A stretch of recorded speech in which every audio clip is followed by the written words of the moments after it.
object on virtual platform is to connect the emotion of new entrant to the institution as well as to the department where they get admitted to its environment, to the subject, its scopes, various avenues, prospects, etc., and to introduce them with the professors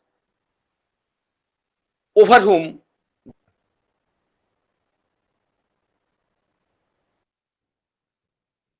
towards fulfilling that objective. We are fortunate enough to have us a stalwart scientist in the field of string theory, Professor Rajesh Gopakumar. At the outset, I would like to express my deep gratitude Director ICTS for taking time out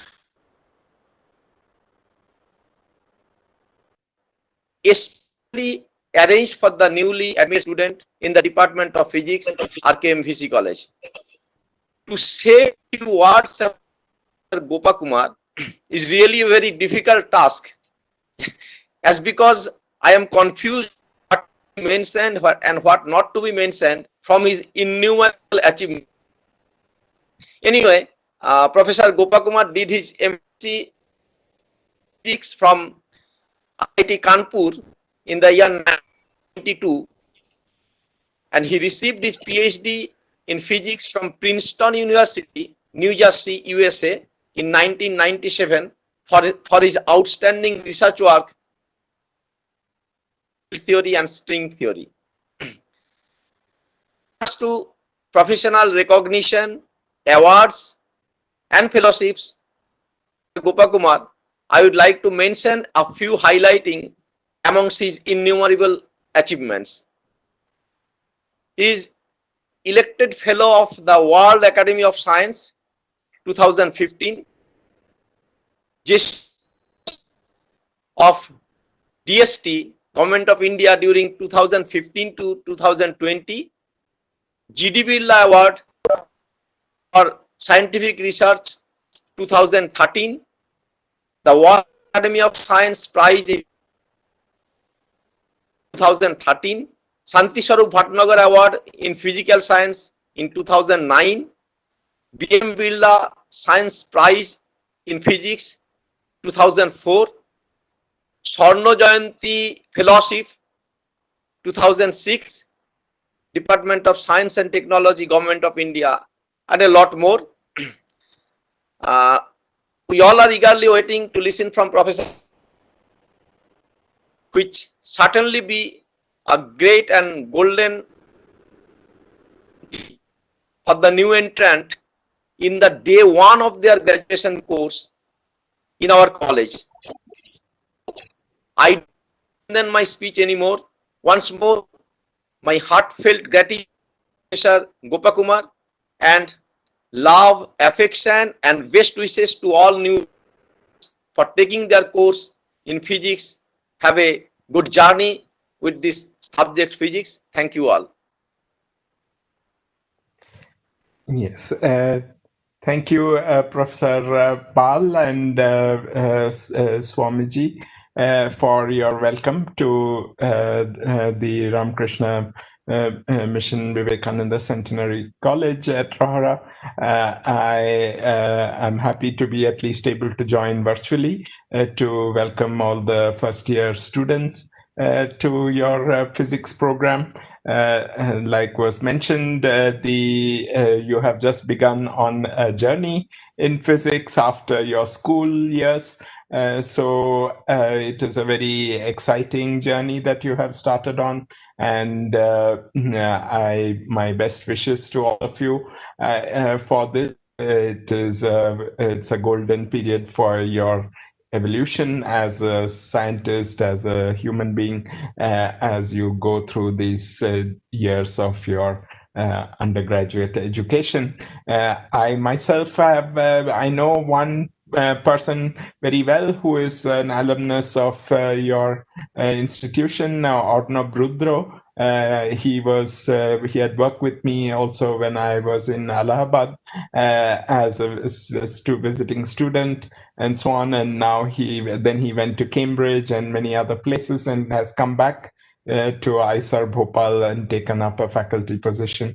So he is, I think, one of the very good students produced by an institution. And so I'm sure there will be many more such people coming out from batches such as yours. So you should strive for the best achievements.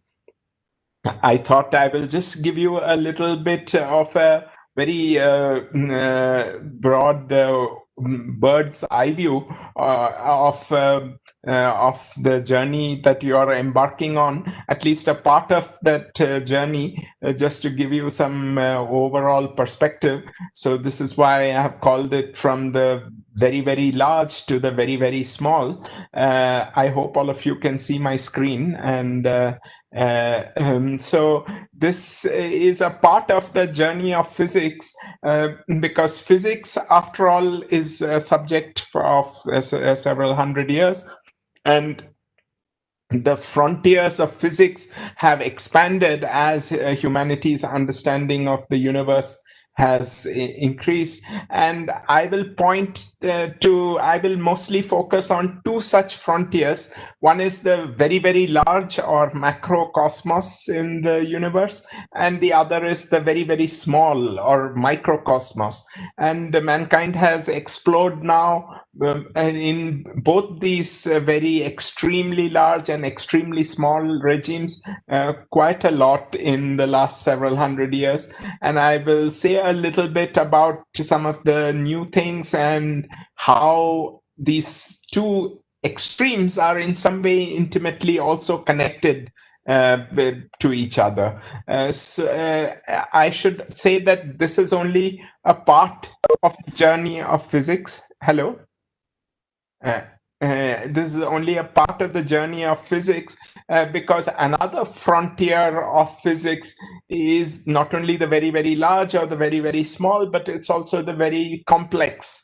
And this is where a lot of other amazing developments have been happening in areas of condensed matter physics and so on, and also in complex systems and chaotic systems, etc. So I will not touch on that aspect.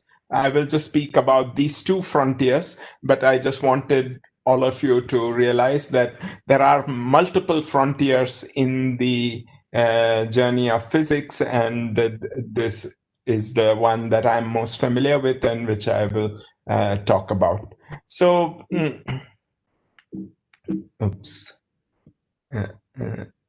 Yeah, so I see physics as sort of like a quest, and sometimes I try to say that what I will be trying to show is it's like if some of your friends went for a journey to the Himalayas and showed you some pictures of the journey from the trek.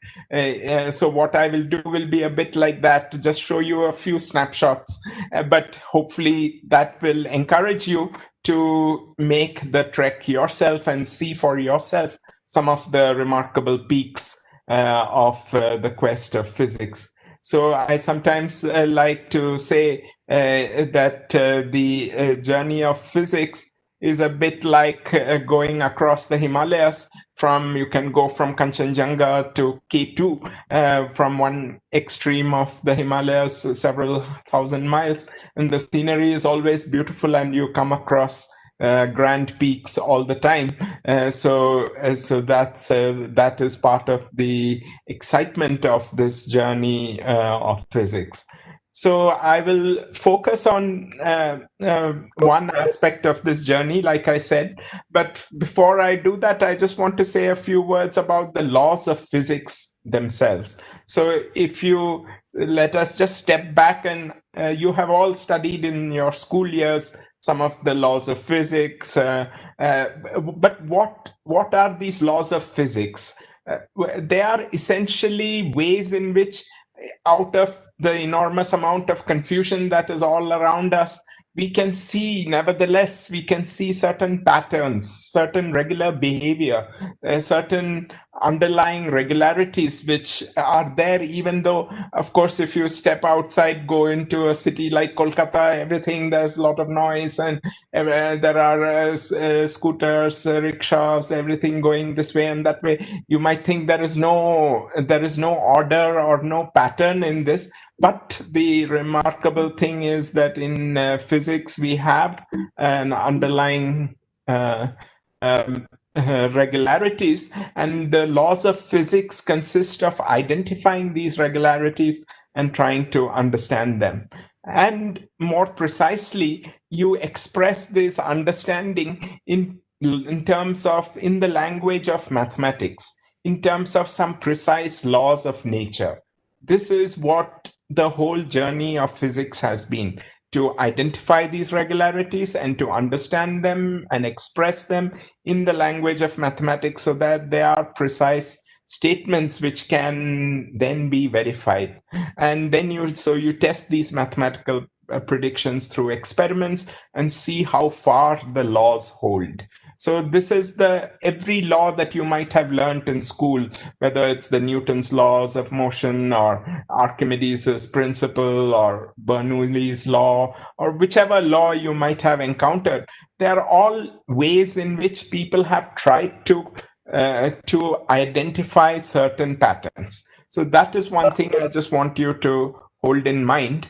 And I want to illustrate this process of finding these regularities through the example of a particular force of nature, which is that of gravity. And you have all felt gravity. Gravity is a force we all feel. When we throw a ball, we know how the ball moves. When we fall down, we can feel the effects of gravity. And so it is something we have all felt. But the remarkable achievement of Isaac Newton was that he was the one who first managed to give a precise expression for the law of gravitation. And in a way, it was the first universal law because it applied not only on Earth. He claimed, and it was successful, in describing the behavior of planets in the solar system, and all encapsulated in one mathematical equation, which you have all probably studied in your class 11 and 12, that the gravitational force is proportional to the masses of the body that are exerting this force on each other.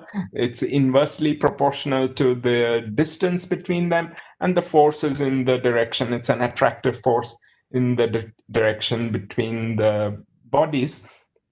So he claimed that, and this G is the universal constant of nature, called the Newton's constant of gravitation. And he claimed that this is a universal law. It is applicable on Earth. It describes the motion of projectiles on Earth, but it also describes the motion of planets, and even something like Mangalyaan or Chandrayaan or Shukrayaan or whatever, all the spacecrafts that we send are all governed by these laws, by the laws of motion combined with the law of gravitation.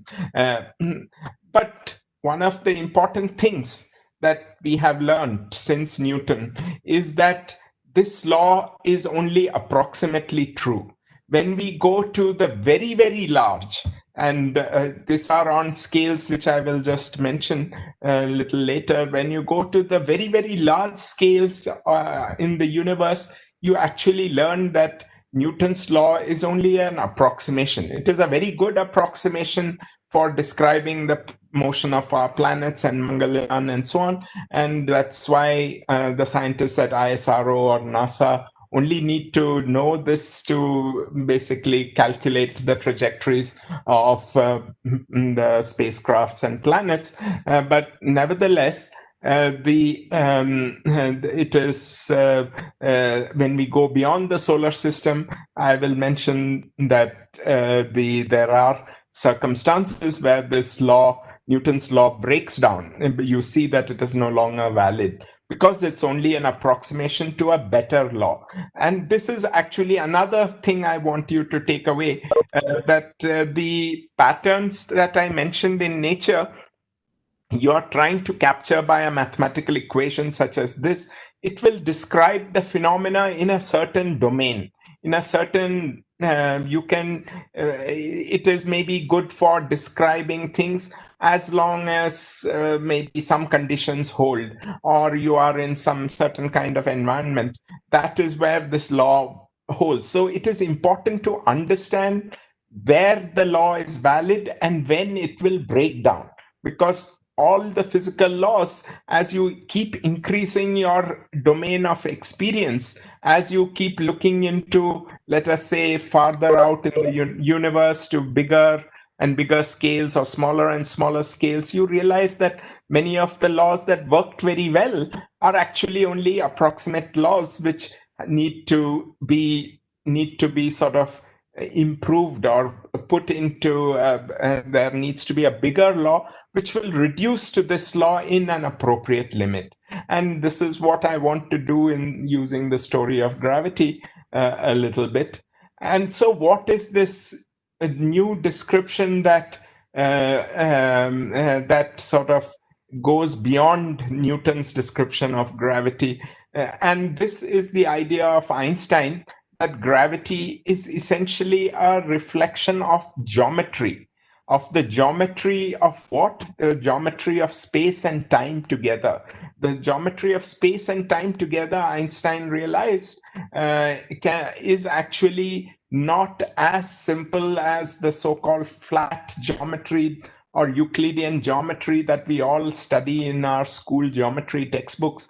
This is actually a more the geometry of space and time is actually a curved geometry, and it has to be described by more advanced mathematics, the one developed by Riemann and others in the 19th century. And so Einstein had this insight that gravity can be described as a manifestation of the curved geometry of space and time. So this picture here kind of gives a crude picture of that.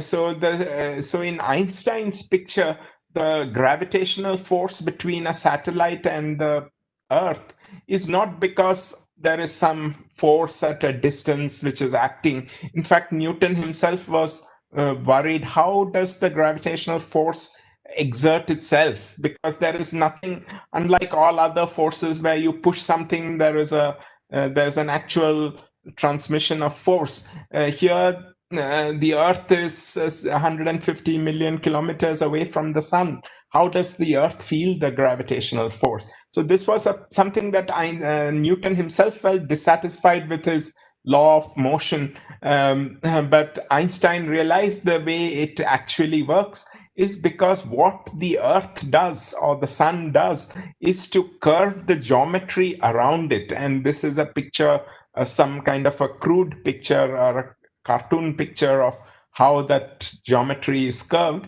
It is more difficult to visualize because it is the whole three-dimensional space plus time. So it's a four-dimensional geometry which is curved, which is difficult to visualize in your mind, but it can be described by equations such as the one that you see Einstein writing on that blackboard. So when a very heavy object curves the space-time, the other objects like the satellite, their motion in this curved geometry will naturally no longer be in a straight line. They will also curve. It is like you think of this as a rubber sheet, and you have put a heavy ball inside on that rubber sheet. Now the rubber sheet is curved where the ball sits near the ball, and so if I throw a marble near this ball, it will go not in some straight line, but it will go in a curved trajectory. So that curved trajectory that all the planets and satellites and so on follow is coming from geometry. This is what Einstein's remarkable insight was. And So he proposed this theory which describes, which in some limit reduces to Newton's theory. But you might ask, okay, so why do we really need this Einstein's theory? The thing is that, as I said, Newton's theory is an approximation. Our solar system is a relatively boring place, so to say, in the universe. If you go out and look at the stars in the night sky, there are many of them, and if you look through a telescope, and there you will find a vast variety of stars and objects there, and some of them have very extreme they have very extreme properties. So you find, for instance, very highly dense and fast moving objects, like which are called neutron stars or pulsars, and even black holes, which you might have heard of. And these black holes can be size of size of stars, or stellar black holes, or they can be massive, supermassive ones in the center of galaxies called galactic black holes. So there are all these very extreme objects in the universe out there. And when things are moving very fast compared to the speed of light, or are extremely dense compared to the densities we encounter in day-to-day life, when we have such a phenomena, then you need Einstein's theory to see that there are corrections. But these corrections, actually, there are some tiny corrections you can even observe on Earth, because there is an effect due to this curving of the space and time, which means that actually the clock on that satellite that I showed you in the previous slide, the clock on that satellite and the clock on Earth will move with slightly different, will move slightly differently. The clock on Earth will in some sense be slowed down relative to the clock on the satellite. And this is very important to take into account, this effect, this slowing down to the curvature of space and time, or this gravitational time dilation, as it is called.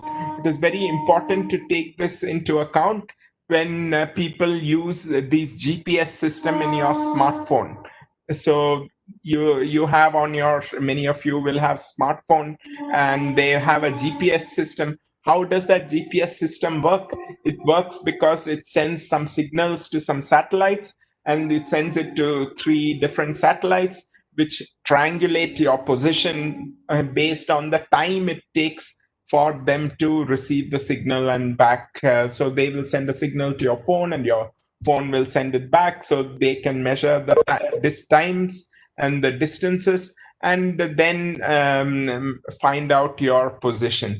But so you have to measure the times very accurately if you want to locate someone's position, or you want to locate something on the map very accurately. So you actually need this correction from Einstein's theory, even for such a down-to-earth application like GPS. So this is just to tell you that even though Einstein's theory may seem like some very general abstract theory, it actually has very down-to-earth consequences. So I was talking therefore of the very, very large. In fact, Einstein's picture of gravity in terms of geometry, gives us the most complete description of the universe that we have at the very largest distances we have managed to probe. So when I said in my title, very, very large, what did I mean? It means something 1,000,000 times the size of the Milky Way. All of you know the Milky Way galaxy. That is the galaxy in which our solar system is. The whole solar system is just a small little dot on the corner of this Milky Way galaxy. But now I'm saying the whole universe that we have explored till now is actually about 1,000,000 times larger than the size of the Milky Way itself. So that's how much we have discovered. And remarkably, enough. So each dot here is something like a galaxy, like the Milky Way. And we have seen these big clusters of galaxies. And so we have really explored the universe at this very large scales. And Einstein's theory of gravity in terms of geometry has given us the most complete description of the universe till date. This is the subject of what is called cosmology. And in India also, we have many very good cosmologists. In fact, people like Professor Amal Rai Chaudhary, who was in Presidency College, now university, for a long time. They were some of the pioneers in India in studying cosmology. But now cosmology has become a very exact science, because we have now very good instruments with which we can measure the properties of the very early universe and the universe at the very large scales, measure the galaxies, measure the radiation. So cosmology is one of the very exciting topics in today's physical sciences. So since all of you are starting out, I thought you should know this. So this is the frontier at the very, very large scale. So now let me come to the very, very small scale. You all may be knowing about the fact that atoms exist is because they have a very unusual property in the wave nature of the particles that constitute the atoms, namely electrons and protons.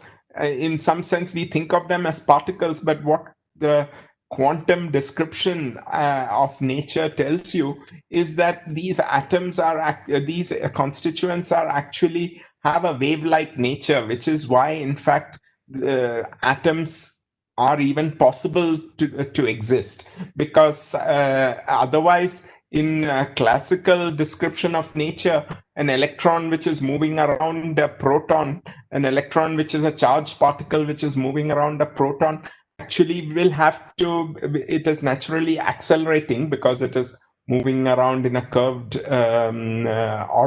orbit. When an accelerating charged particle will emit radiation, electromagnetic radiation, and lose energy, and slowly it will spiral into the proton. So classically, the existence of atoms was a puzzle, and it is the quantum description at those small scales that really saved us, and now gives a complete description of nature at the small scales. So in fact, there's a similar quantum nature of light itself.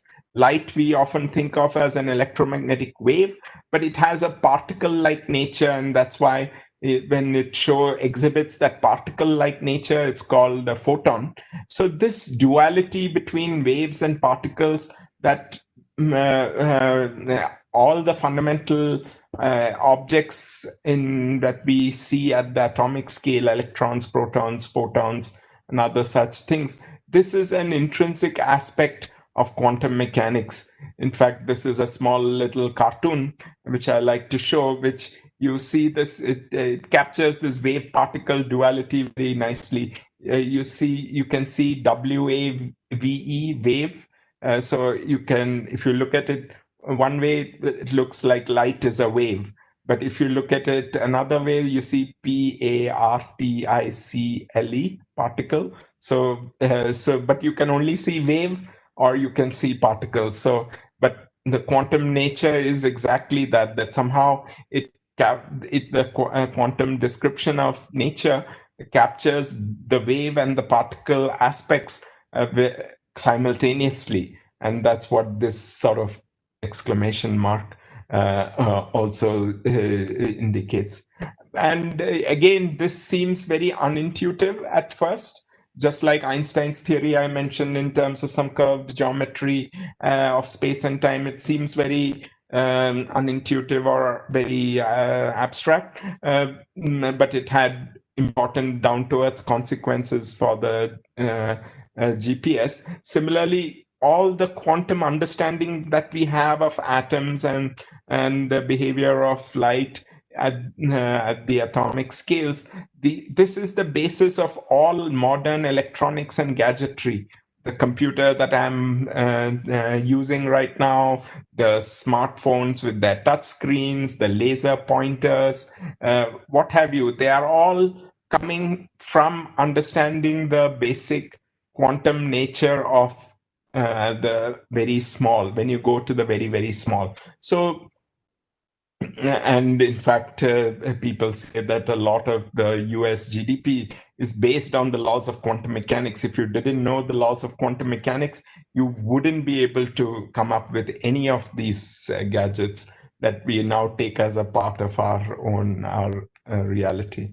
So this quantum mechanics is this framework which describes the microcosmos. It describes electromagnetic, it describes the other interactions that I didn't talk about, like electromagnetic interaction, the weak interactions or radioactive interactions, or the strong interactions, which are the nuclear interactions that keep the proton together, protons and neutrons together in the nucleus. All these are described very accurately by quantum mechanics. And right now we have tested this to very, very tiny distances. Even an atom was very tiny for people 100 years ago. But now we have probed in accelerators such as this in this picture. This is the picture of the CERN accelerator, the big particle collider in Geneva, in Switzerland. It has probed the very, very small up to distances 1 billion times smaller than an atom. And so it is an incredibly small distance if you think about it, because an atom is roughly a few nanometers, and this is 1 billion times, that is 10 to the minus 9. So it's more like 10 to the minus 18 meters. So we have gone, and we need these big colliders. You can see this is the airport runway of Geneva, and the size of this collider is several tens of kilometers. And that is, so this is where we are testing the frontiers of the very, very small. So I talked about the two frontiers, the very, very large and the very, very small. So imagine how far humanity has managed to explore. On one hand, we have gone 1 million times bigger than the Milky Way, and another direction, we have gone 1 billion times smaller than an atom. So both in this very, very large and the very, very small, physics has explored much more of nature. But then you might ask that, oh, we have a very successful description of the cosmos from billionth of atomic size to 1 million times the Milky Way. So this is, of course, very amazing, but are we done? But the answer is no, we are not done, because our understanding still has limitations. And we do not, in fact, know how to describe the force of gravity that I mentioned earlier, which describes the universe at the very, very large scale. We do not know how it behaves at very, very small scales. So Einstein's theory actually gave a good description of how Newton's theory breaks down as you go to extreme circumstances at very high velocities and high densities on the scales that you see in the stars and the galaxies and the whole universe. But when we go to very, very small distances, actually the force of gravity also is very important, and you do not know how to understand how that happens, how that behaves. And especially we don't know how it behaves at the quantum level, because at this very small scale we have to describe things using the language of quantum mechanics, and we still do not know how to describe gravity in the language of quantum mechanics, and that is what is called quantum gravity. And so you might think, why do we need quantum gravity? Or who cares about quantum gravity? The thing is, we need to understand quantum gravity to investigate the very birth of the universe. So in this picture on the left, the very beginning of this is the Big Bang of the universe's expansion as we currently understand it. Einstein's theory describes very well what happens almost from the beginning till right now. But that big bang over there, and you see quantum fluctuations written over here, that is the part which is still very mysterious. Similarly, the properties of black holes, which were first came up in the work of Subramaniam Chandrasekhar and so on, they have many puzzles which have to do with that quantum behavior. And this was something Stephen Hawking, you may have heard of. He realized that there are many puzzles when you try to understand the behavior of black holes at the quantum level. And this sort of, so quantum gravity is needed to understand these puzzles and to understand the birth of the universe. So this is the frontier which connects the very, very large, namely the universe, to the very, very small that happens right at the time of the Big Bang. So there is a very, very small is there in the very, very large. So the very, very small in some sense is connected to the very, very large.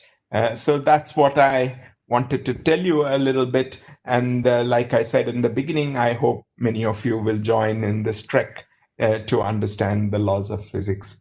So let me stop over here, and if people have questions and everything, I can answer that. Sir, I have a question. Yes. Sir, was you feel as physics is more hard for yourself during studying physics? So physics is definitely a subject which requires you to have knowledge of mathematics and to get a certain picture of, you have to develop a certain picture or intuition for the physical universe. A lot of that is built through the language of mathematics. So, but then that is if you're a theoretical physicist. For an experimental physicist, what you have to have is, again, a good idea of what are the kind of interesting experiments you can do to test some of the concepts and ideas of physics. So it is a subject which I'm sure you will do well in if you study systematically. Like any discipline, you have to build your foundations very strongly. So when you're studying physics, especially at your stage as a incoming first year student, you should pay attention to the foundations on which all the things like the ones that I'm saying are built. You will not understand Einstein's theory until you understand Newton's theory very well. You will not understand quantum mechanics unless you understand electrodynamics very well. And so you have to understand all the foundations of modern physics in classical mechanics, electrodynamics, statistical mechanics and thermodynamics, and then quantum mechanics. And then you can, if you develop a very strong foundation in these things systematically, if you build those foundations, then it will be easier for you. So there is always sometimes a temptation when one is young to kind of jump and skip some things and just try to go immediately to the frontier. I understand that temptation, and I also felt it, but it is important, while keeping track of that, it is important that you will never, unless you have a solid foundation, you will never be able to really make progress at the frontier, because you need that strong basis on which your understanding will work. So provided you do it systematically and go through it step by step, I think you will not face the difficulty. Asking you a question. Yeah. Sir, why do you think the large scale structures of space makes the 4D space-time curves? So that is the Einstein's theory is that the curvature. So the matter or energy. Just like in electromagnetism, once you have an electric charge or a current, it produces an electromagnetic field, electric field or magnetic field. Similarly, Einstein's theory is in some sense like Maxwell's theory of electromagnetism, but instead of charge and current, you have mass and energy.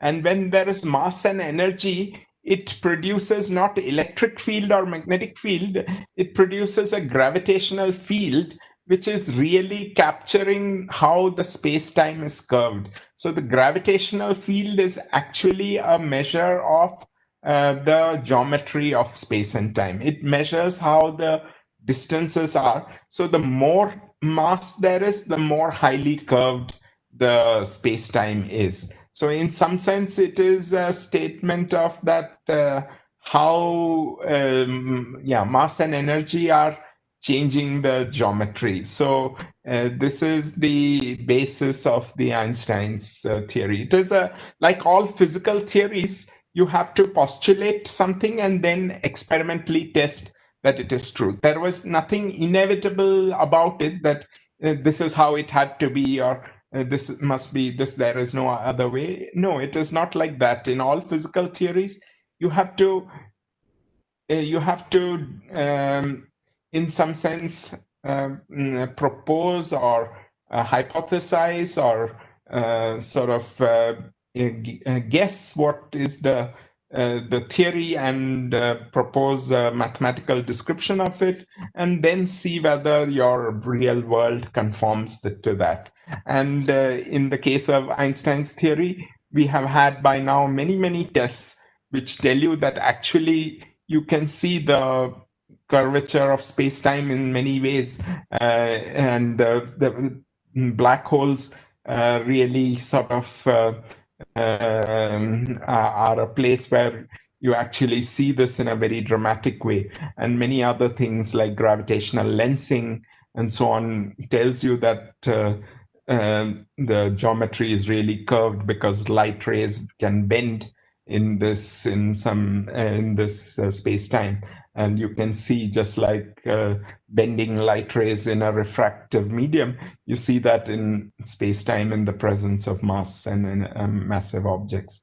So there is a very strong reason to believe the Einstein's theory, and it has been checked experimentally at the very large scales.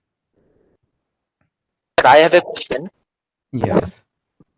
Sir, as we know that when the stars die, it creates a black hole, or the pulsar or the neutron stars. So what causes to create the magnetars?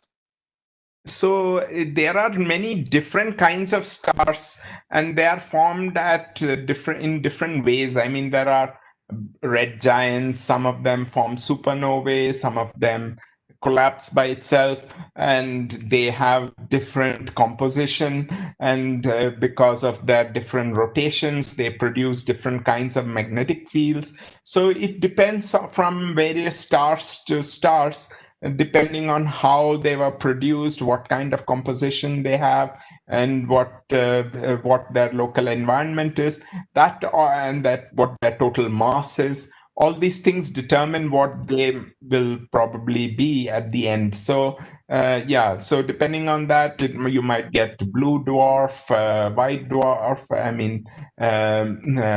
or a brown dwarf, or magnetars, or pulsars, neutron stars. So that's a very detailed, you have to know the detailed properties of stars to be able to guess what will end up in as one or the other.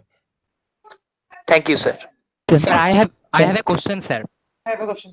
Yeah. Sir, I have How is it more interesting? Hello. Yeah, I think. Yeah, maybe. Yes, you can go ahead.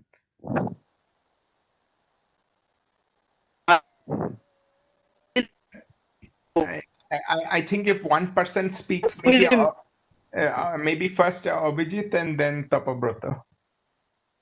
Okay, sir.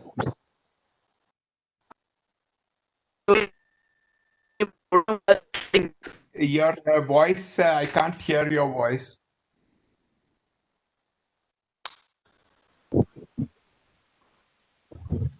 Maybe can I speak?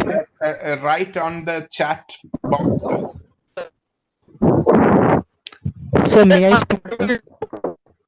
Okay, go ahead.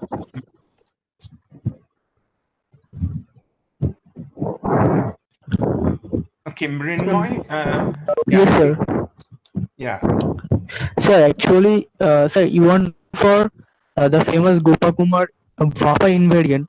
So, sir, can you tell something about your work shortly? I know that, sir, I can't understand that, but shortly, can you tell what is that? That is actually something in string theory. It is we were trying to understand what are called dualities in string theory that relate different string theories, and we were able to make a prediction for certain how this duality will, what it will imply for certain certain quantities that you can compute for one string theory in terms of another string theory.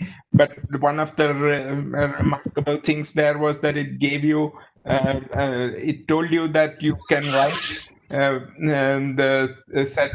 quantities of interest in one theory in terms of some simple combinations of integers.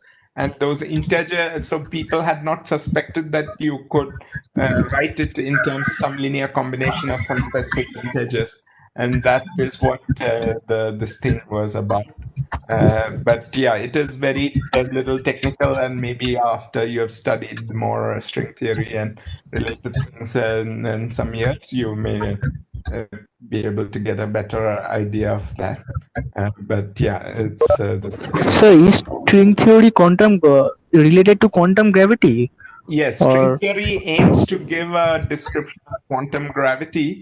It aims to give a complete description because, as I said, this is the frontier that we don't understand, and that is where string theory is trying to give a consistent description, which will, of course, need to be tested and understood. Can I ask one question? Sir, can I ask? I am Tapabrata, sir. Can I Yeah, ask? Topabrata, I think, was there earlier. Yes, sir. Let me first. Can I ask one question? Okay, okay, sir. First after Topabrata, and then maybe. Okay, sir. Sir, my question is, we can describe attraction or repulsion between two charges or two magnetic poles by lines of force, electric lines of force or magnetic lines of force. But can we describe the attraction between two masses by gravitational wave lines of force, sir? Yeah, that's a very interesting question. Not in a very direct way, because the gravitational field is a more complex field called a tensor field. Unlike electromagnetic field, which is a vector field. In a vector field, as you know, a vector is like an arrow. And if you follow all the arrows, you get the lines of force. But tensor is a more complicated object, unlike vector. And so you can't really visualize that in a simple way in terms of some lines of force. But that's an interesting question. Oh, okay, sir. Yes. Hello. Okay. Go ahead, Shayan. Okay, sir. Sir, I have heard of some particles called graviton or tachyon. I mean, are they fantasies or are they real? And what is the A significance? graviton is actually believed to be the quantum, just like photon is the quantum of light, and you see individual photons in special circumstances. That is just a particle nature of the electromagnetic radiation is essentially photon. Similarly, the particle nature of gravitational radiation at the quantum level is captured by gravitons. Now, gravitational radiation we have only recently measured using the gravitational wave detectors, but hopefully someday in the future we will be able to detect individual gravitons which make up that electromagnetic gravitational radiation. Just like electromagnetic radiation was first discovered by Hertz in around 1880s, but the photons were discovered only in 1920s. So similarly, we have just discovered we are like in the situation of Hertz, who just discovered the gravitation. Now we have discovered gravitational radiation, but the quanta of these gravitational radiation are the gravitons, which we'll hopefully detect sometime in the coming decades. But tachyons are actually more hypothetical particles. Initially, they were proposed as some particles that may move faster than the speed of light, but that idea doesn't really work. There isn't any particle that we know of, which a physical particle, at least by the laws of nature, we understand. There's no this thing that makes that travels faster than the speed of light. That's the tachyon. But there is a more technical sense in which the word tachyon is used, which is to do with whenever there is an instability in a theory, you say that is coming due to a certain. I mean, there is a certain sense in which you can think of an instability, like when something is an unstable equilibrium on the top of a hill and it rolls down. You can think of it that it's a kind of that instability for some technical reasons is actually called tachyonic instability. So you may see this word tachyonic instability or tachyons in that context. They are not some ghostly particles that are traveling faster than the speed of light. They just refer to some fact that there is an unstable equilibrium. So that's this thing. On the chat message, I am seeing one. Is electromagnetic wave the electric wave is first or magnetic wave? The answer to that is no, both are there. They are simultaneous. You can't have an electromagnetic wave without electric wave or a magnetic wave. Both the electric field and magnetic field have to fluctuate in a wave-like fashion to get the electromagnetic wave. So can you tell something about quantum electrodynamics? Quantum electrodynamics is actually the culmination of the understanding of the atoms, because it is the theory a quantum theory that explains the interaction between charged objects with light at the quantum level, so photons and electrons and so on. So in some sense it treats the electromagnetic field itself as a quantum object. And so you say that the electromagnetic interaction, the electromagnetic field, is treated as a quantum at the quantum level. So it gives you corrections to the classical electromagnetic fields and the classical electromagnetic equations of Maxwell. You get corrections from that because of the quantum corrections. And this has been measured. You can measure these in atoms and other circumstances very accurately, and people have found that this is one of the most accurately experimentally confirmed theories that we have produced. Sorry? So can I ask you, what is? Twin paradox? That is a paradox in relativity, in special relativity, which you will learn maybe in Einstein's special theory of relativity is about the nature of how time and space transform when you go between inertial reference frames moving with a certain velocity. And so the twin paradox is a paradox that can be framed in that context. I would recommend that you read some introductory book on special relativity, and you'll get a good picture from that. Sir, can I ask a question? Yes. We hear about many kinds of cosmic particles. Did we find these cosmic particles at cloud chamber, or these are also hypotheses? Did we find the cosmic particles? Sorry, what? Sir, please speak again. I can't hear that. What did you say about the last part of your question? Can you please repeat? Did we find these cosmic particles at cloud chamber, or these are hypotheses also? No. All the cosmic particles have been found in cloud chambers, in balloon experiments, and they have been produced in accelerators. So these are particles that are by now very well studied and understood. Except maybe at the very highest energies, we have evidence that there are cosmic particles at very, very high energies, but they have not been directly detected. But except they are called ultra high energy cosmic rays. Except for those, I think we have detected most of the other cosmic rays.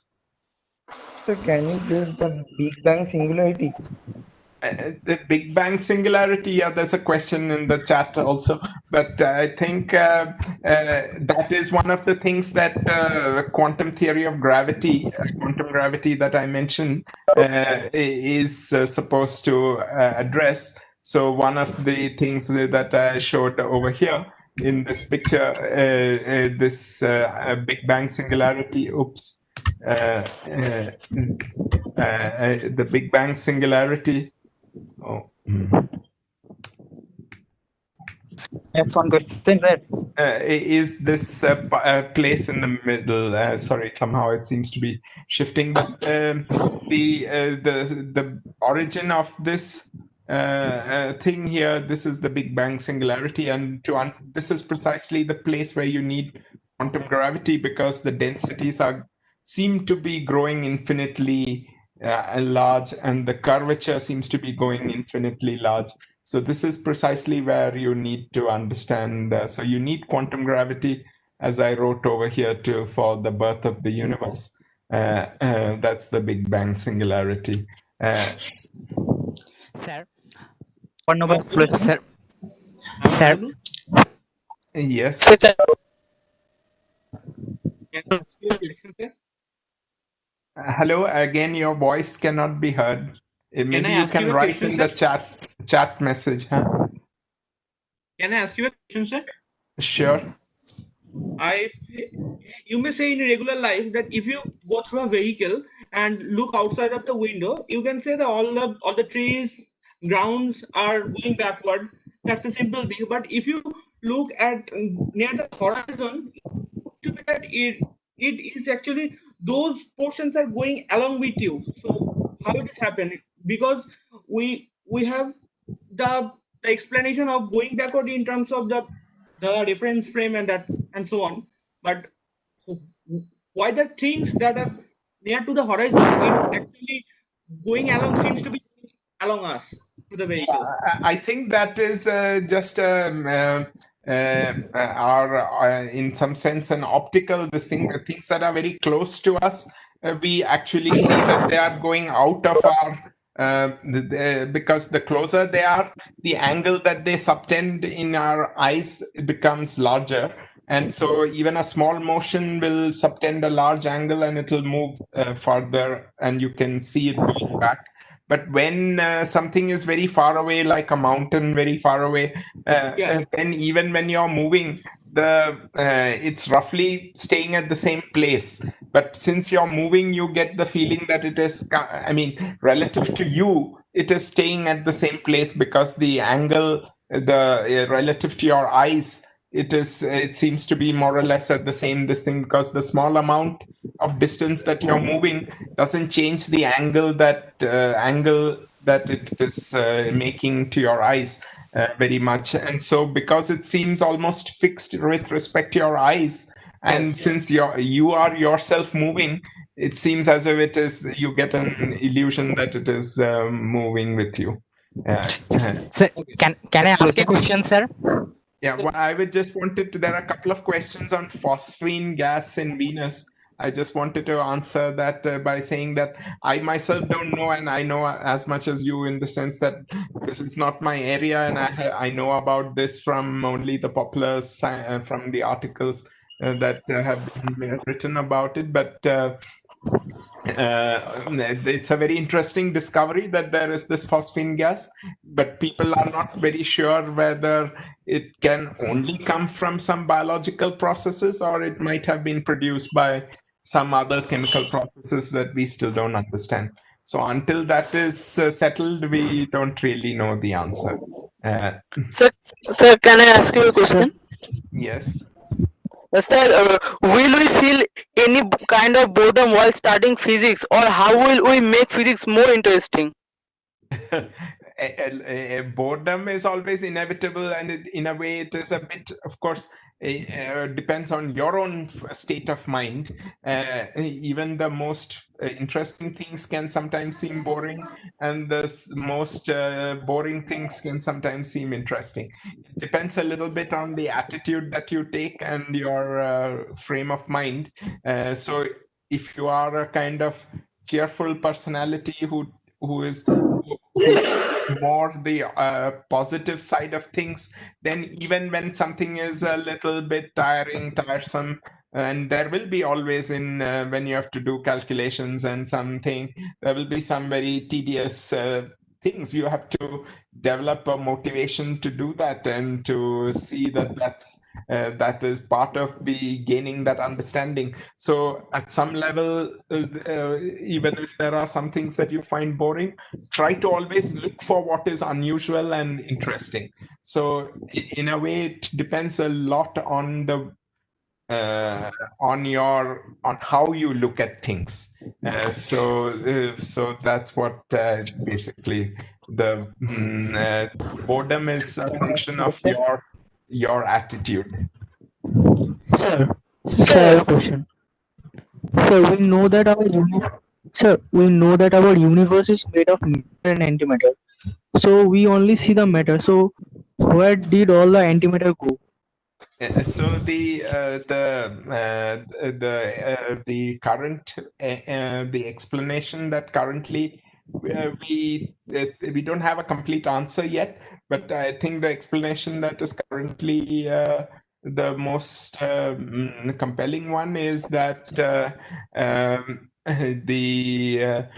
matter and antimatter were present in almost equal amounts in the very early universe, and most of it annihilated. But there was a tiny asymmetry between matter and antimatter that is allowed by the laws of nature. In fact, the laws of nature have a tiny asymmetry between matter and antimatter.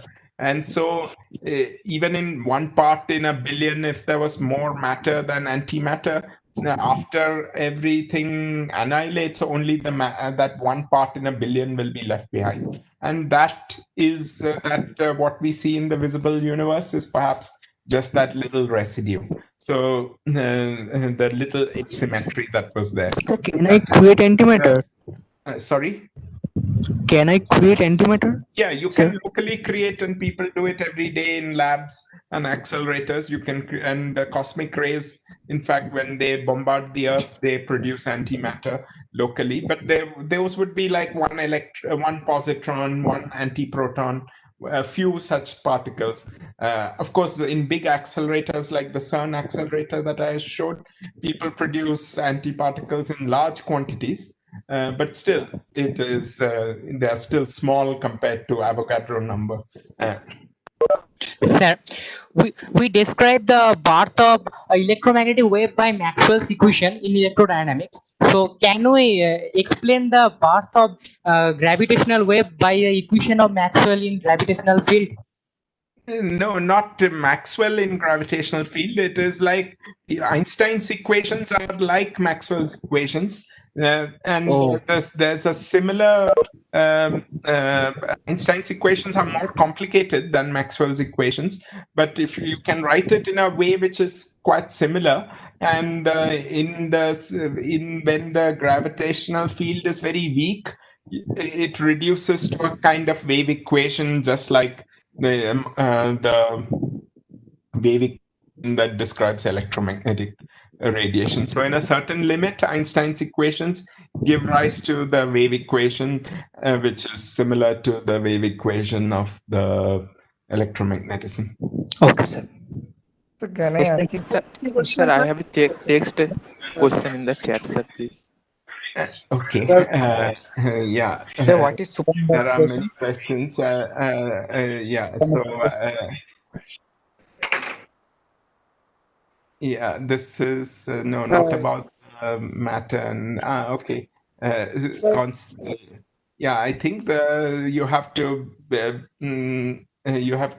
work hard, and I think you should just, you will have enough time provided you just spend enough time systematically working through the good books in the subjects and working through a lot of problems. I think it's very important to solve problems. In fact, I would emphasize paying more attention to the problems than the text itself, because the text, okay, you will learn, you should know the basics from the text, but you should first start, you should first understand the basic concepts from the text, and after that start trying the problems. When you start trying the problems, you will realize what you didn't understand, and you can go back to the text and try to understand those concepts better, and then try the problems. This iteration will help you in developing a better understanding of the subject itself. So it's only through solving problems that the concepts will become really clear in your head. So that's what I would suggest. Can I ask one question, sir? Question, sir. Yeah. So what is supernova explosion, sir? Supernova,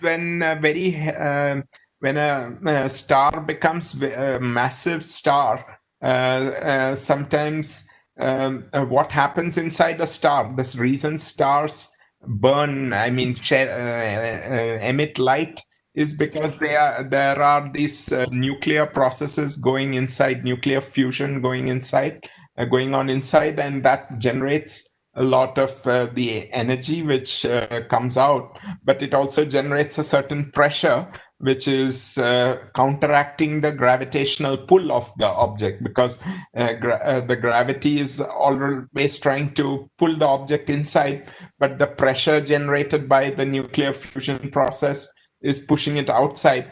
But sometimes, most of the time, these are achieving some kind of balance, but sometimes the balance can get imbalanced. So if the gravity becomes too strong, it will start collapsing, and that's when it forms neutron stars and black holes. But sometimes the pressure can become too large, and then the star can explode. And especially this happens for these so-called massive red giant stars, which have expanded quite a lot, which means that the pressure is growing, and at some point it can grow so much that it will just explode and throw out a lot of matter. And this is when and then some residue is left behind, which is often some white dwarf or something. But this explosion can be very very energetic, and there have been these explosions in the universe. They don't have, they must be occurring very often given how many stars there are, but on Earth we see them once in a while through our telescopes and so on. But there was one in I think 1053 or 1035, sometime like that, about 1,000 years ago, which was very bright, the Crab constellation. And that was so bright that it was visible even in the daytime. It was like a star that was visible even in the daytime. So that's how bright a supernova explosion can be. But that happened once in a millennium. Can I ask one question, sir? So Sorry? what is ultimate speed, sir? Sir, what is ultimate speed? Ultimate speed. That is the speed of light as we know it, 300,000 kilometers per second, roughly. That's. So do you believe in the theory of dark matters? The dark matter is still an unexplained subject, meaning we still don't know the underlying composition of dark matter. It is believed to be some kind of maybe more exotic particles which are yet to be discovered. This is the sort of thing that this accelerator in CERN is trying to discover. So we don't still know it. That is one of the very interesting questions of contemporary physics. Sir, can I ask a question, sir? Sir, what is black particle? Sir, can I? Yeah. Why is no laws of physics applicable beyond the big? The laws of physics. Yeah,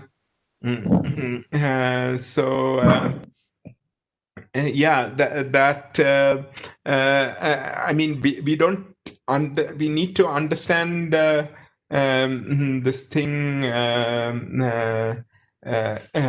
We need to understand quantum gravity to be able to describe physics through the Big Bang. But hopefully, once we do that, we will be able to get a better idea. But at the moment, we still don't have that understanding. Sir, I have a request. I have a Sir, It is named as God. Why it is named as quark? That was just someone's Sir, what is invention. God? It is named. Quarks are fundamental constituents of the protons and neutrons and these particles, which are more generally called baryons and mesons. So quarks are the particles which have a strong interaction and strong nuclear interaction. So they are kind of the components of the underlying components of the nuclear matter. Sir, I have a request, sir. If you give the roadmap of physics after BSc, sir, it will be better for us to understand after what we can do BSc after BSc. So of course you will learn it yourself, and everyone has to, I think, find their own map based on their interest. But of course, if you are interested in pursuing physics as a research career or teaching physics, then you should continue on to an MSc. But in India, actually, if you're interested in continuing for a PhD, there are integrated PhD programs in many institutions where you can actually do a PhD. After BSc, you can be admitted and you can do a PhD maybe in 6 years or something. So you save some time and you will do the master's level courses in that while doing that integrated PhD. And then typically, of course, if you continue in the research line, you will be people do postdoctoral work, postdoctoral research for a few years, and then usually they apply for faculty positions in various institutions, colleges, universities, research institutes. And so that is the this thing. If you want to pursue physics as a research career, but there are many depending on how you learn physics and how you enjoy it, you might decide to apply physics in some new ways, in other ways, or in industry and so on, and then it will be slightly different. But what I told you is the sort of the academic career.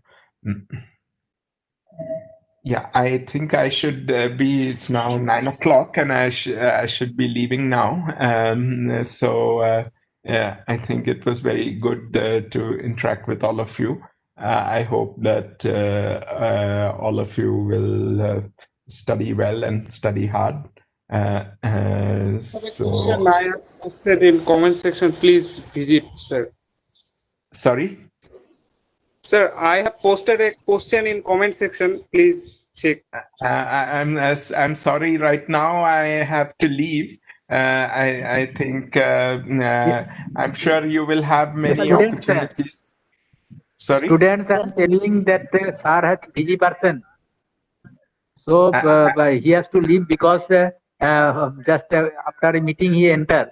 So afterwards, enough time is there, and our teacher is there. You can clear your doubt, because sir is a very busy person. In spite of his busyness, he actually joined and give more than 1.5 hours. So, sir, please wait 2 or 3 minutes. We give the vote of thanks, and then, sir, have you, sir, leave the platform. So, I request our ADC, sir, please. Yes, yes, yes. Good evening. Good evening, all. It is my privilege to have been asked to propose a vote of thanks on this occasion. I, on behalf of the principal and members of the Physics Department of Ramakrishna Mission Vivekananda Centenary College, extend a very hearty vote of thanks to our speaker, Professor Gopakumar, for his outstanding thought-provoking presentation to the student. I also extend my thanks to the technical members for providing logistic support for this occasion. And once again, I must mention that our speaker today very nicely, in the first few slides, he has expressed the task of a physicist. That is, he has mentioned that out of confusion around us, we can see patterns and regular behavior. And the task of the physicist is to identify such patterns and express their understanding in terms of language of mathematics. And I must add that the importance of such symmetry, of such patterns, is this leads to the symmetries and conservation laws, which he has mentioned in the first few of his slides. And also I appreciate the way he has answered all the questions asked by the students. We hope that, sir, you will want to be involved in similar occasions organized by our college in future. Thank you very much. Thank you, everyone, and my best wishes to all the students for your journey in physics. Thank you, sir. Good night. Bye bye. Thank you, sir. Thank you very much. Sir.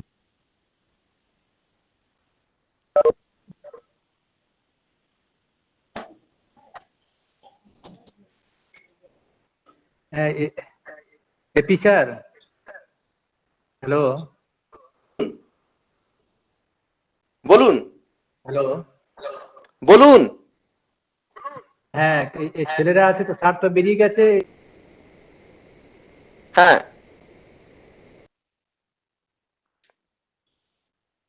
Hello.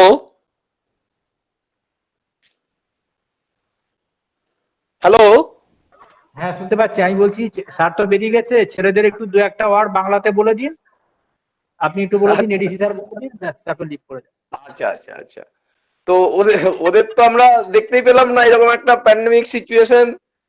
যেটা বলতে চাই সেটা হলো যে মানে এই যে নতুন যারা তোমরা এসছো ডিপার্টমেন্টে, আমাদের ডিপার্টমেন্ট ভীষণ খোলামেলা, এখানে মানে ইন্টারঅ্যাক্ট করার অবকাশটা অনেক বেশি। সেখানে মাস্টারমশাইরা সবসময় তোমাদের সঙ্গে ইন্টারঅ্যাক্ট করেন, একটা বন্ধুত্বের বাতাবরণ তৈরি হয় কিছুদিন পরে। ফলে তোমাদের যা কিছু কোয়ারিজ আছে সব আন্ডার গ্রাজুয়েট লেভেলে সব কিছুর উত্তর দিয়ে দিতে পারবো তা নয়, কিন্তু সবকিছুর উত্তর দিয়ে দেওয়াটা গুড মাস্টারমশাইয়ের কাজ নয়। ভালো মাস্টারমশাইয়ের কাজ হচ্ছে তোমাকে প্রবলেমটা ধরিয়ে দেওয়া, তোমাকে আরো প্রবলেমের মধ্যে ফেলা। এটা আমরা বারবার শুনতে পাবে, আমাদের ডিপার্টমেন্টে বিভিন্ন টিচাররা এটা বলেন যে my task is to give you problem, not to solve the problem. এক নম্বর। সেকেন্ড হচ্ছে যে তোমরা একটা মানে একটা রঙিন স্বপ্ন নিয়ে যে ভবিষ্যৎ গড়বে, বিজ্ঞান নিয়ে এগিয়ে যাবে, এই যে জার্নিটা কেমন হবে ইত্যাদি। সো মানে কোনো কিছুই তো খুব সহজে পাওয়া যায় না, এর জন্য লেখাপড়াটা অনেক ভালোভাবে করতে হয়। এবং তার জন্য যেটা দরকার সেটা হচ্ছে যে প্রত্যেকটা ক্লাসকে মন দিয়ে শোনা, মন দিয়ে করা। যেখানে আমাদের টিচাররা, আমাদের এই ডিপার্টমেন্টের মানে মানে ভীষণ ভালো ভালো শিক্ষক আছেন, যাদের কাছে তোমার প্রায় সব কোয়ারিজ, তোমার এই আন্ডার গ্রাজুয়েট কোর্সের প্রায় সব কোয়ারিজই তুমি পাবে। পাশাপাশি যেটা পাবে, তোমাকে প্রবলেমের মধ্যে টিচাররা ফেলে দেবেন। মানে বহু টিচার সবসময় বলে ওই বইটা পড়ো, ওই বইটা পড়ো। এখন সেই বই পড়ার ক্ষেত্রে হচ্ছে যে books are your good friends and they are the source or resource of your knowledge. টিচারের লিমিটেশন আছে, বইয়ের কোনো লিমিটেশন নেই। একটা বই পড়লে তারপরে সেই বই আর একটা বইকে রেফার করে, সেখান থেকে এইরকম করতে করতে এগোতে হয়। তো books in the sense not ছাত্রা পাবলিকেশন অর মৌলিক publication. Books means authentic books. একটু আগে স্যার বলেছেন, কিন্তু প্রফেসর গোপাকুমার বলেছেন যে গুড বুকস। সো কাজেই ওই জুহুরি যেমন সোনা চেনে, সেই রকম তোমাকে কিন্তু ভালো বইটা চিনতে হবে। এখন ভালো বইটা চিনবে কি করে? জুহুরি তো প্রথম দিন থেকে সোনা চিনতে পারে না, সে আরেকজনের সঙ্গে ট্রেন্ড হতে শুরু করে। এই যে ট্রেনিং পিরিয়ডটা, আন্ডার গ্রাজুয়েটের এই যে ট্রেনিং পিরিয়ডটা, this is very important for you. সেখানে টিচারদের সঙ্গে ইন্টারঅ্যাক্ট করে টিচার যে বইটা বলবেন, মনে রাখবে সেই বইটাই একমাত্র authentic book for your purpose right now, ঠিক এই মুহূর্তের জন্য।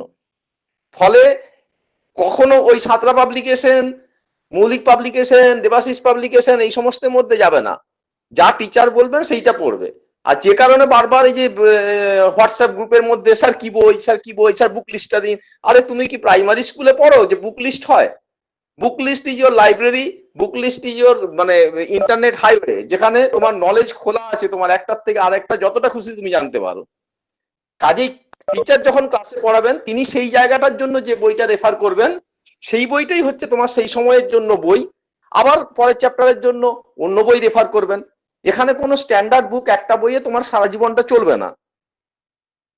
তুমি এটা একটা অ্যাডভান্স কোর্স করতে এসছো, যেখান থেকে তুমি তোমার মানে প্রফেশনটা প্রায় ঠিক করে ফেললে যে আমি এই লাইনে চলে যাব, একটা লাইন সিলেক্ট করে ফেললে আদার সাবজেক্টের তুলনায়। ফলে সবসময় ক্লাসে টিচাররা যেটা বলবেন সেই জায়গাটাই ফলো করার চেষ্টা করো, দেখবে তুমি নিশ্চয়ই বেনিফিটেড হবে। তোমার নিশ্চয়ই যে সমস্ত কোয়ারিজ আছে সেই কোয়ারিজ গুলো কিছুটা কিছুটা ফুলফিলড হতে থাকবে।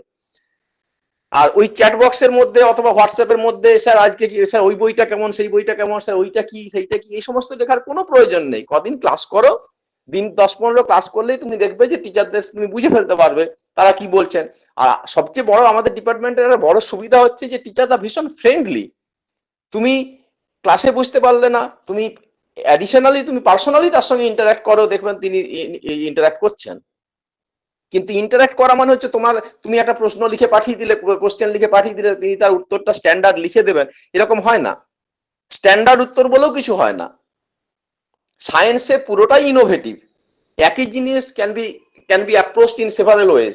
যে কারণে এই অবান্তর প্রশ্নগুলো এই মুহূর্তের জন্য করো না, ক্লাস করো, টিচারদের সঙ্গে ইন্টারঅ্যাক্ট করো, তারা যে বই বলবেন সেই বই ইয়ে করতে থাকো। আর একটু আগে স্যার প্রফেসর গোপাকুমার বলেছেন, সেটা হচ্ছে যে more you do problems more you learn. তুমি একবার টেক্সটটা পড়লে, তারপরে তুমি আবার 2-4টে প্রবলেম করলে, সিম্পল প্রবলেম করার পর তুমি দেখবে আটকে যাচ্ছ কোথাও একটা, তোমার তাহলে ওই ফিজিক্সের যে থিওরিটা আন্ডারস্ট্যান্ড নিয়ে কোথাও একটা কমতি আছে। তাহলে তখন আবার তুমি থিওরিটা পড়ার চেষ্টা করো, তুমি কানেক্ট করার চেষ্টা করো প্রবলেমটাকে। সব পারবে এমন নয়, সমস্ত টিচাররাই সব পারবে এমনটা নয়। যে বলে আমি সব জানি সে আসলে কিচ্ছু জানে না, বোকা একেবারে। সেই প্রবলেম করার হ্যাবিটটা ফার্স্ট ইয়ার থেকে শুরু করো। তোমার দেখবে কিছু কিছু স্যার ক্লাস নেওয়ার সঙ্গে সঙ্গে তুমি বুঝতে পারবে যে কত কিছুই আমি জানি না, অথবা যা জানি আমি অনেক কিছুই ভুল জানি, অথবা সীমিত জানি। ঠিক আছে? ফলে টিচারদের সঙ্গে একসঙ্গে নিজেদিকে কানেক্ট করার চেষ্টা করো, সব ঠিক হয়ে যাবে। কালকে কোনো ক্লাস হবে না, এটা প্রিন্সিপাল মহারাজ ডিক্লেয়ার করে দিয়েছেন। আমি হয়তো হোয়াটসঅ্যাপ গ্রুপে লিখে দেবো, কিন্তু এই মুহূর্তে তোমাদেরকে যখন পেয়ে গেলাম সেই জন্য জানালাম, কালকে কোনো ক্লাস হবে না। ভার্চুয়াল সিস্টেম হলেও কিছু জিনিস যেগুলো গভর্নমেন্ট ডিক্লেয়ার হলিডেজ থাকে সেগুলো জেনারেলি অফ করা থাকে। ঠিক আছে? তবে কোনো টিচার যদি মনে করেন কোনো সময় ক্লাস নেবেন, তিনারা নেন, সেটা তোমাদের কনসেন্ট নিয়ে। রবিবার দিনও হয়েছে, এমন নয় যে হয়নি। আর কি বলে, তোমরা ওই হোয়াটসঅ্যাপ গ্রুপটার দিকে সবসময় খেয়াল রাখবে, টিচাররা তাদের লিঙ্ক গুলো দিয়ে দেবেন ক্লাস নেওয়ার আগে। এবার এই একটু আগে একটা ছেলে প্রশ্ন করবে, স্যার লিঙ্কটা কখন দেবেন? কোন টিচার কখন লিঙ্ক দেবেন এটা বলা খুব মুশকিল। কারণ হচ্ছে ক্লাসটা 11টায়, তিনি 10:30টাতেও লিঙ্কটা দিতে পারেন, তিনি আগের দিনেও দিয়ে রাখতে পারেন। ঠিক আছে? যে কারণে ওই হোয়াটসঅ্যাপ গ্রুপটাকে ক্লামজি করে দিও না, ওটার মধ্যে হাবিজাবি পোস্ট করে ওটা করে দিলে। আজকে ক্লাস করতে করতে বললো যে আমাকে ফোন করেছে, ফোন করে বললো স্যার আমি তো লিঙ্ক পাচ্ছি না। তারপর কিছুক্ষণ পর বলে হ্যাঁ স্যার লিঙ্কটা আছে, অনেক উপরের দিকে চলে গেছে। তার মধ্যে হাবিজাবি পোস্ট করেছে প্রচুর ছেলে পুলে। তোমার বইয়ের সংক্রান্ত তোমার প্রশ্ন ইন্ডিভিজুয়ালি টিচারকে তুমি ফোন করো, টিচার তোমার সঙ্গে ইন্টারঅ্যাক্ট করবেন, কোনো অসুবিধা নেই। সেখানে তোমার কোনো অসুবিধা হলে তুমি আমাকে বলো। আর এই কি বলে, তোমাদেরকে টিচাররা পড়ানোর সময় দেখবেন যে কিছু প্রবলেম করতে দিচ্ছেন, কিছু মানে তোমরা তো বিগিনার্স, হায়ার সেকেন্ডারি লেভেলের জিনিস, কিন্তু তুমি দেখবে যে তোমার কাছে আন্ডারস্ট্যান্ডিং তখনও ক্লিয়ার নয়। সেগুলো করার চেষ্টা করো, করতে করতে করতে করতে আমাদের সঙ্গে বন্ধুত্বের মতো হয়ে যাবে। একটা মানে শ্রদ্ধা মিশ্রিত ভালোবাসার পরিবেশ এখানে তৈরি হয়। 3 বছর পরে যাওয়ার সময় ছেলেরা মানে ইনফ্যাক্ট থার্ড ইয়ারের ছেলেরা এবছর তো আমাদের সঙ্গে মিট করতে পারলো না, ওরা তো হোয়াটসঅ্যাপ গ্রুপেই একদিন মিট করার চেষ্টা করলো ইত্যাদি, ফলে দে আর ইমোশনালি কানেক্টেড হয়ে যায়। এবং এবছর আমাদের তো ফার্স্ট অটোনমাস ব্যাচ বেরিয়েছে, তারা যথেষ্ট বিভিন্ন জায়গায় তাদের কৃতিত্বের স্বাক্ষর রেখেছে। মানে এই যে স্যার বললেন যেখান থেকে প্রফেসর গোপাকুমার, TIFR ICTS সেখানেও আমাদের একজন ছেলে এবছর পেয়েছে, TIFR মেইন যেটা বোম্বেতে সেটাতেও একজন পেয়েছে, IIT গুলোতে, আইজার গুলোতে। হ্যাঁ, আর একটা জিনিস মনে রাখবে, তুমি যদি if you like to build your career in physics, তাহলে তোমাকে সেইভাবেই প্রথম থেকে সেই মানে আমরা বাংলায় যেটা বলি আদা জল খেয়ে নামা, সেটা করতে হবে। আর তা না হলে একটা গ্রাজুয়েশন ডিগ্রি হবে, ডিগ্রি হওয়ার পর দেয়ার আর সেভারাল এভিনিউজ। তুমি অ্যাডমিনিস্ট্রেটিভ সার্ভিসে চলে যেতে পারো, তুমি ব্যাংকিং সার্ভিসে যেতে পারো, এটা তো একটা গ্রাজুয়েশন কোর্স। এরপর তো বিভিন্ন এভিনিউ খোলা আছে, সবাই তো আর ফিজিক্সটা নিয়ে থাকবে না, সবাই বড় বড় সায়েন্টিস্ট আইনস্টাইন হবে না, এটা আমরা জানি। ঠিক আছে, 10% 15% তারা হয়তো এই সাবজেক্টটাকে সত্যিকারের ভালোবাসতে পারে, কিন্তু সেই সত্যিকারের ভালোবাসা পার্সেন্টেজটা যদি বাড়াতে চাও, তাহলে রাইট দিস মোমেন্ট তোমাকে অথেন্টিক বই পড়া শুরু করতে হবে। অনেকেই বাংলা মিডিয়াম থেকে আছো, গ্রাম বাংলার থেকে আছো, তাদের ক্ষেত্রে প্রথম অসুবিধা হবে হচ্ছে যে ল্যাঙ্গুয়েজ প্রবলেম। ইংলিশ একটা ল্যাঙ্গুয়েজ প্রবলেম হবে, তোমাকে যে বই পড়বেন সেই বই পড়তে গিয়ে অসুবিধা হবে। কিন্তু এর কোনো সেকেন্ড অল্টারনেটিভ নেই, মানে কোনো ওয়ে আউট নেই যে কোনো একটা শর্টকাট রুট আছে এইটা দিয়ে আমি মেরে দেবো, তা কিন্তু হবে না। ফলে তোমায় পড়তে হবে। More you read, more you learn, more you interact with knowledgeable teachers, more you learn, and more you do problem, more you understand the subject. ঠিক আছে, তোমাদের যদি কিছু বলার থাকে বলো, আমি এখানে শেষ করছি আর কি। আর আমাদের টিচার, আমি কালকে টিচারদের নাম দিয়ে দিছি, 5-6 জন টিচারের যারা তোমাদের পড়াবেন। সবার যে ক্লাস থাকবে এমনটা নয়, ফার্স্ট সেমিস্টারেই সবার ক্লাস আছে এমন নয়, মানে ইনাদের সঙ্গে তুমি তোমার ভিউ শেয়ার করতে পারো, ইনারা তোমার টিচার। আর ওই আরেকটা কথা বলি, you make a group among your friends, যেখানে স্যারদের রাখতে হবে না। এই যে তোমাদের নিজেদের মধ্যে ইন্টারঅ্যাক্ট করাটা ভীষণ জরুরি। হ্যালো হ্যালো, আচ্ছা আমি বলছি সব, সেটা হচ্ছে তোমাদের নিজেদের মধ্যে ইন্টারঅ্যাক্ট করাটা ভীষণ প্রয়োজন। সেই নিজেদের মধ্যে ইন্টারঅ্যাক্ট করাটা রিয়েল সিস্টেম হলো তো ক্লাসরুমে বসে আছো, ঠিক আছে, এরও টিফিন খাচ্ছ, টিফিন ভাগাভাগি করা হচ্ছে, ইমোশন শেয়ার হচ্ছে, বিভিন্ন ধরনের ফিলিং শেয়ার হচ্ছে, কিন্তু সেইটা তো এখন হচ্ছে না। তো সেইটা কিন্তু হিউম্যান লাইফের জন্য ভীষণ জরুরি। তো সেইটার জন্য তোমরা নিজেরা, আমাদের ফ্যাকাল্টি মেম্বার টিচারদের বাদ দিয়ে তোমরা একটা হোয়াটসঅ্যাপ গ্রুপ করে নেবে, যেখানে তোমাদের এই যে নিজেদের মধ্যে যে সমস্ত চ্যাট গুলো করো, আমি ওইটা বুঝিনি, কেউ একজন বললেই তো আমি করেছি, সেখানে তারা তো তোমরা তোমাদের নলেজ এবং তোমাদের যে আন্ডারস্ট্যান্ডিং চালাচালি করলে, এক্সচেঞ্জ করলে, তাতে অনেক কিছু মধ্যেই ক্লিয়ার হয়ে যাবে। বুঝতে পারছি, এইটা একটা করে রাখবে যাতে তোমাকে ওই গ্রুপটার মধ্যে তোমার এই হাবিজাবি পোস্টিংটা করতে হয় না। বলো। বলছি আমি হোয়াটসঅ্যাপ গ্রুপে নেই, একটু অ্যাড করা যাবে কিভাবে? মানে হোয়াটসঅ্যাপ গ্রুপে থাকার কথা, লিঙ্কটা তো হয়েছে তোমার, এই যে তোমার কোন একজন বন্ধু তো নিশ্চয়ই তোমাকে লিঙ্কটা পাঠিয়ে দিতে পারবে। তোমার কোনো বন্ধুর সঙ্গে যোগাযোগ হয়নি, সেই জন্য বললাম তোমাদের বন্ধুদের একটা করো। আর যদি না হয়ে থাকে তাহলে তুমি পার্সোনালি আমাকে করো, হোয়াটসঅ্যাপ করো, যে আমার লিখে দেবে, আমি নাম এই রোল নাম্বার এত, আমার হোয়াটসঅ্যাপ গ্রুপে হয়নি, অ্যাড করে দিতে। একজন দুজন হলে এটা করে দেওয়া যায়, কিন্তু সবাইকে তো এটা করা যায় না, কারণ মোবাইলে প্রথম আমাকে নাম্বারটা স্টোর করলে তবেই হোয়াটসঅ্যাপে ইনক্লুড করা যায়। ভাইরাস যখন হয় তখন আমি লিঙ্কটা পাঠিয়ে দিই, সেই লিঙ্কটা, অথবা তুমি তোমার পাঠিয়ে দেবে, ইমেলটা পাঠিয়ে দেবে, আমি তোমার ইমেলে লিঙ্কটাকে পাঠিয়ে দেবো। So you enter through the link. তুমি নাম রোল নাম্বার লিখে তোমার ইমেলটা পাঠিয়ে দেবে, সেই ইমেলে আমি এই গ্রুপের লিঙ্কটা পাঠিয়ে দেবো। আচ্ছা স্যার, আপনার মেল আইডিটা একটু পেলে ভালো হতো, মানে আমার কাছে রিসেন্ট ভর্তি হলাম তো একটু সমস্যা হয়েছিল। তুমি হোয়াটসঅ্যাপে তুমি তোমার মেল আইডিটা পাঠাও না, আমার ফোন নাম্বার জানো তো? নেই আমার কাছে, একটাই নাম্বার। আচ্ছা ওই গ্রুপেও তুমি নেই? আচ্ছা তুমি তাহলে খাতা কলম নিয়ে লিখে নাও 94331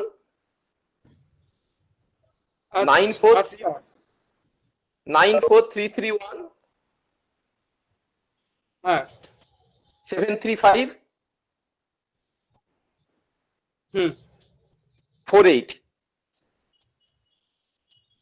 থ্যাংক ইউ। হ্যাঁ, এটাতে তুমি হোয়াটসঅ্যাপ করে তোমার ফোন নাম্বার, তোমার তো হোয়াটসঅ্যাপ তুমি করলে, তুমি তোমার ইমেল আইডি, রোল নাম্বার এবং নামটা লিখে পাঠিও, আমি তোমার ইমেলে তোমার এই গ্রুপের লিঙ্কটা পাঠিয়ে দেবো। আচ্ছা, ধন্যবাদ স্যার, ধন্যবাদ। ঠিক আছে। আর কেউ আছে যার কোনো এরকম ইনক্লুড হতে পারোনি?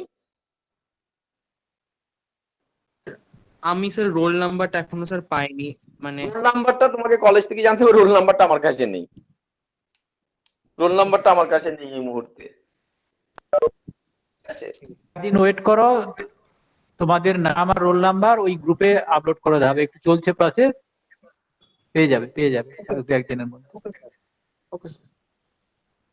আর এত বেশি উদ্বিগ্ন হওয়ার কোনো কারণ নেই। অন্য কলেজের তুলনায় আমাদের 1 মাস আগে কলেজ শুরু হয়েছে, শুধুমাত্র তোমাদের সঙ্গে আমাদের একটা ইমোশনাল অ্যাটাচমেন্ট তৈরি করার জন্য, সাবজেক্টের সঙ্গে একটা অ্যাটাচমেন্ট তৈরি করার জন্য, ঠিক আছে? ফলে অত বেশি উদ্বিগ্ন হওয়ার কোনো দরকার নেই। আর বাচ্চাদের মতো প্রশ্নগুলো করো না, এখন থেকে বাচ্চাদের মতো প্রশ্নগুলো করো না, স্যার বুক লিস্টটা দিন, স্যার সিলেবাসটা দিন। আমি ইচ্ছে করেই এখনো সিলেবাস অমুক কথা, তুমি টিচারদের কথা শোনো প্রথম। হ্যালো, হ্যাঁ বলো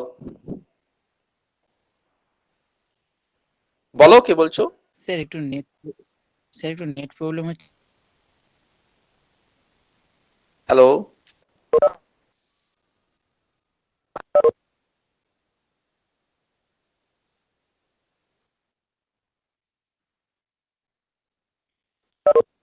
আমাদের ক্লাসটা কি এখন কন্টিনিউ চলতে থাকবে, না মানে কোনোদিন দিন ঠিক আছে এরকম করে হবে? হ্যাঁ স্যার, আমাদের ক্লাসটা কি মানে এখন থেকে কন্টিনিউ চলতে থাকবে? ক্লাস তোমাদের চলতে থাকবে। ক্লাস যদি কোনোদিন অফ থাকে, হ্যাঁ আমি বলছি, ক্লাস তোমাদের চলতে থাকবে। ক্লাস যদি কোনোদিন ছুটি থাকে তাহলে হোয়াটসঅ্যাপ গ্রুপে লিখে দেওয়া থাকবে আজকে অমুক কারণে যে হলিডে, ঠিক আছে? তুমি ওই হোয়াটসঅ্যাপ গ্রুপটাতে খেয়াল রাখবে। ক্লাস এখন চলতে থাকবে, ক্লাস তো এখন তোমার ক্লাস বন্ধ হওয়ার কোনো কারণ নেই। যখন আবার ছুটি ডিক্লেয়ার হবে, পুজোর ছুটি, তখন তুমি পুজোর ছুটি পেলে আর কি। আর এমনি রবিবার দিনে ক্লাস থাকবে না। আর স্পেশাল যে হলিডে গুলো আছে, গভর্নমেন্ট ডিক্লেয়ার হলিডেজ, মানে যেমন আগামীকাল ক্লাস হবে না, প্রিন্সিপাল মহারাজ যেগুলো ডিক্লেয়ার করেন জানিয়ে দেন, সেই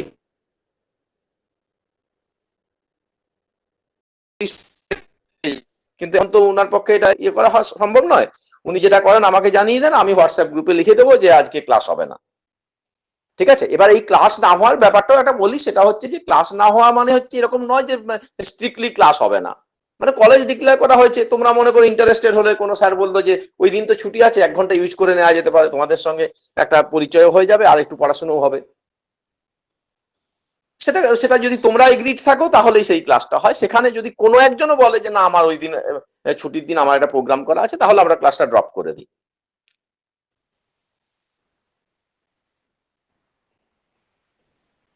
হ্যালো স্যার। হ্যাঁ বলো স্যার। স্যার বলছি হোয়াটসঅ্যাপ গ্রুপটা তো কই আমাকে তো মনে হয় অ্যাড করা হয়নি, আমি তো পাইনি। তোমার এক বন্ধুকে এক্ষুনি যে উত্তরটা দিলাম সেইটা তুমি করো। তুমি আমার হোয়াটসঅ্যাপে তোমার নাম, রোল নাম্বার এবং ইমেল আইডিটা পাঠিয়ে দাও, আমি লিংকটা পাঠিয়ে দেবো। আপনার হোয়াটসঅ্যাপটা কোথায় পাবো? একটু আগে তো আমি একটা ফোন নাম্বার বললাম, হোয়াটসঅ্যাপ নাম্বার। তখন আমি কানেক্ট করতে পারছিলাম না, কানেকশন আবার লস্ট হয়ে গেছে। তুমি নাম্বার লেখো, আমি বলে দিচ্ছি। 94 হ্যাঁ 94 331 735 48। 73548। হ্যাঁ, নিজের নাম লিখবে, ইমেল আইডিটা দেবে, দিয়ে তুমি লিখে দেবে যে আমি ফার্স্ট ইয়ারের ছেলে, আমি গ্রুপে অ্যাড হইনি, সেই কারণে। আমি তো বুঝতে পারবো না কি কারণে, আমার কাছে তো এত নাম্বার থেকে হোয়াটসঅ্যাপ এসছে, এখন তো এগুলো আমার সেভ করা নাম্বার না, ভালো আমি বুঝতেও পারছি না। আর অনেকেরই আমি উত্তর দিইনি, কারণ সেই উত্তরগুলো আমার দেওয়ার কিছু নেই। স্যার বুক লিস্টটা দেবেন, আরে বুক লিস্ট আমি কি দেবো? এটা কি পাঠশালা নাকি একটা বুক লিস্ট দেওয়া হয়? বলো স্যার। হ্যাঁ স্যার, তাহলে আমি আপনাকে হোয়াটসঅ্যাপে বলে আমার ইয়ারে মেসেজ করছি তাহলে। হ্যাঁ, তোমার ইমেল আইডিটা পাঠাবে। হ্যাঁ স্যার, ঠিক আছে। আরেকটা কথা বলে রাখি, সেটা হয়তো এর মধ্যে মানে তোমাদের সঙ্গে আমার ডাইরেক্ট মিট হয়নি বলে, বা কথা বলার সুযোগ হয়নি, সেই প্ল্যাটফর্মটা পাইনি, সেটা হচ্ছে যে এই যে হোয়াটসঅ্যাপ গ্রুপ অথবা ইমেল আইডি এইগুলো নিজের নাম দিয়ে করবে। ঠিক আছে। এগুলো ওই কি বলে লাভবার্ড, ম্যাক্স প্ল্যাঙ্ক এইরকম নাম দিয়ে, আরে আমরা কি কোনো ক্রিমিনাল অ্যাক্টিভিটি করছি নাকি? তো তোমার নিজের একটা নাম নেই? তারপর হচ্ছে এগুলো থেকে কিছু বোঝা যায় না। গোল্ডেন ড্রিম, ফায়ারফক্স, এই সমস্ত নাম দিয়ে সব ইমেল আইডি করা, এই সমস্ত ইমেল আইডি হলে ছুড়ে ফেলে দেবো, আর আমি যোগাযোগই করবো না। তোমার নামটা থাকবে যেন সেটার মধ্যে থেকে, তোমার নামটা একটা ইমেল আইডি খুলতে গেলে প্রথমে মানুষ নামটা দিয়ে দেয়, এবার তাতে যদি ডিজেনারেসি এসে যায়, দেখা যায় রিপিট করছে, তাহলে তোমার ডেট অফ বার্থ তার কাছাকাছি কিছু ইয়ারটা বসিয়ে দিলে, তারপরে হয়তো তুমি তোমার যে স্কুলে পড়েছো অথবা ভিসি কলেজে পড়েছো ভিসি বসিয়ে দিলে, বোঝা যায় যে হ্যাঁ একটা জায়গায় এই ছেলেটার নামটা পাওয়া যাচ্ছে। বাকিগুলো বসিয়েছে কারণ অন্য নামে ইমেল অলরেডি তৈরি হয়ে গেছে। ঠিক আছে, ঠিক আছে, ওই আলতু ফালতু নাম দিয়ে ইমেল আইডি করবে না। আর চেষ্টা করো ইমেল আইডি, এখনের দিনে তো তোমার ভার্চুয়াল প্ল্যাটফর্মটাই এখন আসল হয়ে গেল, রিয়েল প্ল্যাটফর্ম। ফলে ইমেল আইডিটা যেটা করবে সেটা ধরে রাখতে পারো, তোমার আজীবন এই ইমেল আইডিটাই চলতে পারে। তুমি অ্যাডিশনাল একটা খুলতে পারো, ফলে সেই ধরনের নাম তুমি একটা ওই ধরনের একটা ফালতু ইমেল আইডি নাম দিলে তুমি তো ভদ্র সমাজে সেটাকে ইয়ে করতে পারবে না। আমার নাম দিয়ে তোমার নাম দিয়ে করবে। হ্যাঁ, হয়ে গেছে, তোমার সঙ্গে কথা হয়ে গেছে। অন্য কার কি কথা? স্যার বলো। স্যার, কালকের 12টার সময় orientation class for physics honours দেওয়া আছে, ওটাতে কি হবে? আরে কি আছে? Orientation class for physics honours students. কালকে তো এমনি হলিডে ডিক্লেয়ার হয়ে গেছে, কালকেরটা আমি কি করে বলবো? না স্যার, আর ওই ফিজিক্স বাদে অন্য কিছু যদি ইয়ে ক্লাস থাকে সেগুলো একটু ওই আমাদের কন্ট্রোলার মহারাজের সঙ্গে, মানে বোধিসত্ত্ব মহারাজের সঙ্গে একটু যোগাযোগ করে জেনে নিন, কারণ এটা তো আমার কাছে জানা নেই ওরিয়েন্টেশনাল কোর্সটা কে পড়াচ্ছেন কি। ঠিক আছে, তোমাদের যেগুলো অন্য ডিপার্টমেন্টে ক্লাস আছে, তোমার তো ফিজিক্স নিয়েছো, তোমার হয়তো কেমিস্ট্রি অথবা ম্যাথামেটিক্স কিছু একটা ইয়ে আছে, জেনেরিক কোর্স আছে, তো সেগুলোর জন্য সেই ডিপার্টমেন্টই বলতে পারবে। সেটাতে কোন স্যার নেবে এটা আমি এখান থেকে বলতে পারবো না। সেটার জন্য যে গ্রুপটা আছে সেই গ্রুপে যে স্যার আসবেন সেই স্যারের সঙ্গে যোগাযোগ করে নিয়ে এটা জেনে। Thank you sir. ঠিক আছে, তুমি আমার কাছে আমাদের এই যে 6 জন টিচার, আমাদের ডিপার্টমেন্টের ক্লাস, এই সমস্ত ইনফরমেশনটা পাবে। Yes sir, yes.